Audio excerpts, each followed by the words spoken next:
Hey everyone, it's BigSmoons with a Platinum Review, where I talk about the games that I have the Platinum Trophy, or 100% on, and what it took to get there. I also review the games based on the amount of fun that I had. And for the first video of this series, I knew I wanted to talk about the game that shaped my video game interest as a child. And that game is Final Fantasy VII.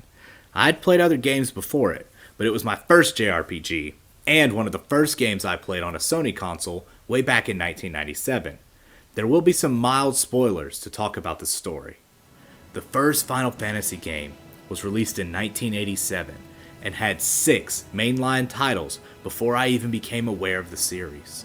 And Final Fantasy VII was developed by Square, also known as Squaresoft, and now is known as Square Enix. Final Fantasy VII kicks off with the main character jumping off of a train and into action fighting soldiers. The story only builds from there, starting as a ragtag group of people facing an oppressive energy company, and ending with saving the world from evil. As a kid, I didn't know that saving the world was pretty standard fare for JRPGs. Final Fantasy VII, and the rest of the series for that matter, prides itself on great boss battles, an iconic soundtrack, and unique and interesting characters. For me, this interest has always had the best characters with the richest backstories. Even the optional characters are fleshed out with their relationships. I still swell up with excitement when you first take off in the high wind, which is this game's mid to late game flying mechanic. The entire world opens up. This is another common feature in JRPGs that young me was unaware of. The locations of this game are still a treat to explore even nearly 25 years after the original release, from the slums to the Gold Saucer. Each place you come to has minor characters that you can talk to, and this fleshes out each location. The game introduces characters so organically, and every character has an important role to play in the story. I think this sets Final Fantasy VII apart from some of the other entries in the series. The characters have their own motivations for joining up with your team, and you get to give a name to each of them. I believe that in the more modern age of voice acting, that getting to name your characters is a lost art. It personalizes the story, and allows you to put your friends and family into the plot. Their personalities vary wildly, and getting to name them after people in your life who match them is a great addition. Nearly all of the characters have flashback scenes to explain how they have gotten to the point that they are at when you meet them.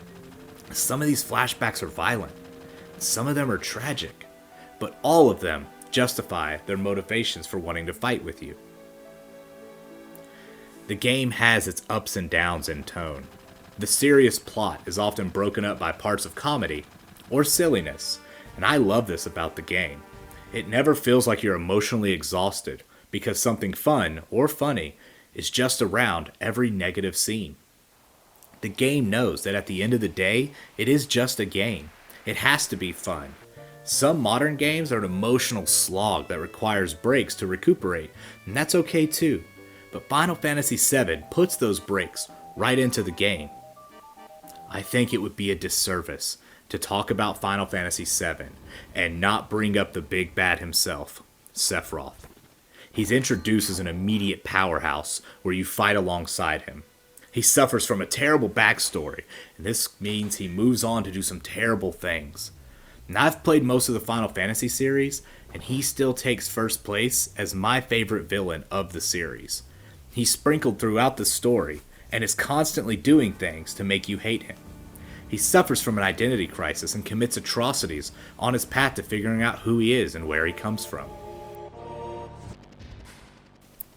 But before we can even get to our real villain, we have to take on the other bad guys, Shinra. Shinra Electric Power Company, or Shinra for short, is sucking the life out of the planet at the beginning of the story. They're a mega corporation set on world domination, and their team of baddies is all about the numbers. The soldiers and bosses you fight throughout the first few hours are all the Shinra Corporation, or people who work for them or with them. And they stay a constant threat throughout the story. They believe their own motives are what is best at the time.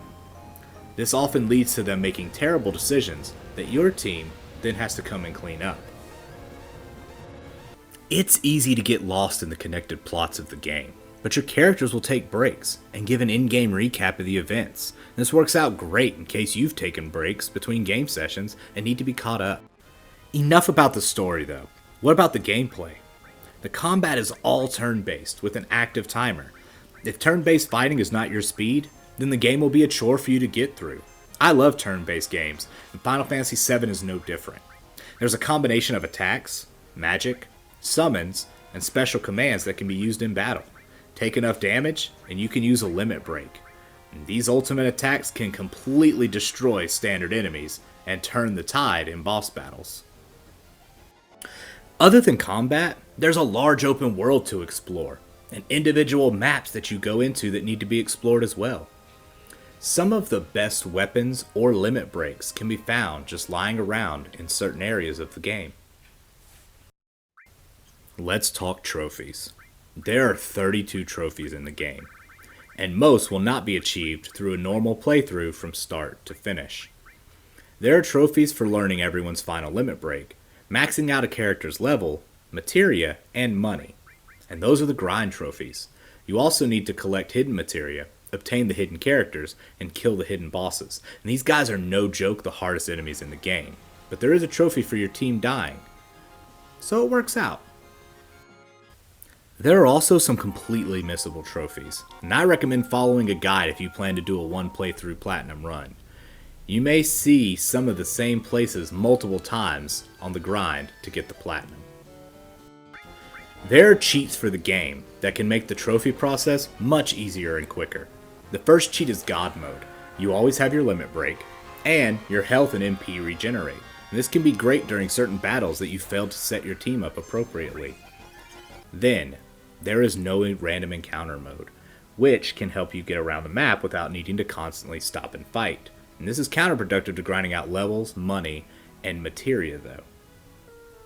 Finally, there's 3x speed mode, which can have you zooming through otherwise tedious areas. You might be tempted to leave this on throughout the game, but there are portions where it's beneficial to slow it back down to normal speed to help you get through.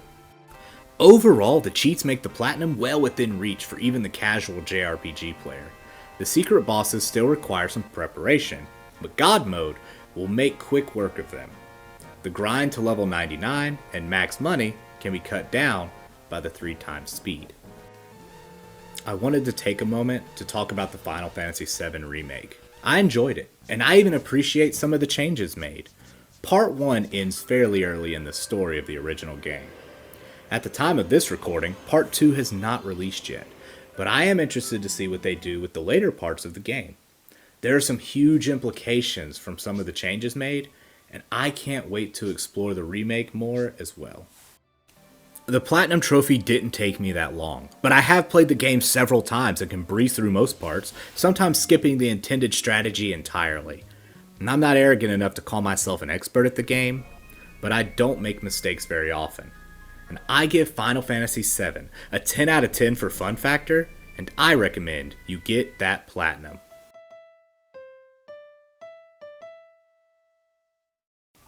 Thanks for watching, everyone. Let me know what you liked and what you hated in the comments below. I plan to make videos for all the games I have platinums for that I still have access to, as well as the games that I have the 100% on that don't have a platinum. But I wanted to end this video by saying, if you're going through something in life and you don't think you can handle it alone, then reach out. And if you believe no one out there will listen to you, then you can reach out to me. Now, I'm not a medical professional, but I can be reached by message on Twitter at BigSmoons.